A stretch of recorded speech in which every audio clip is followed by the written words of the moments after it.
Hi friends, welcome to my YouTube channel. Today వచ్చేసి నేను గోంగూర పచ్చడి చేస్తున్నాను.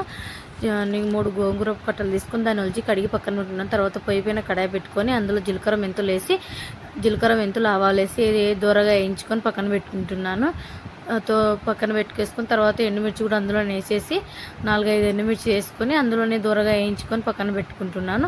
తర్వాత చూడండి, ఆ విధంగా పక్కన పెట్టుకేసుకున్న తర్వాత 4 పచ్చిమిర్చి తీసుకొని 2 చీలికలుగా కట్ చేసుకొని అందులో వేసుకొని దూరగా వేయించుకుంటున్నాను. ఆ వేగిన తర్వాత గోంగూర పక్కన పెట్టుకున్నాను కదా ఇందాక, అది ఇందులో వేసేసి ఒక్క పొంగు వచ్చేదాకా వేయించుకోవాలి. ఆ విధంగా వేగిన తర్వాత మన ఎండుమిర్చి, మెంతులు, జీలకర్ర, ఆవాలు మిక్సీ పట్టుకోవాలి.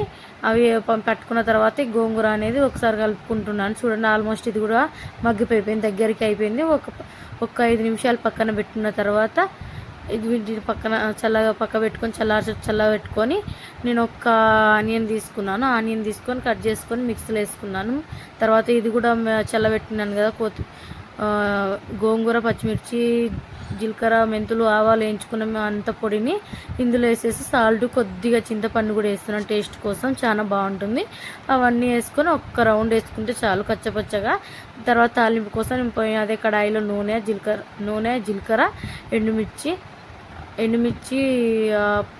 కరివేపాకు వేసి తాలింపు పెట్టుకుంటున్నాను.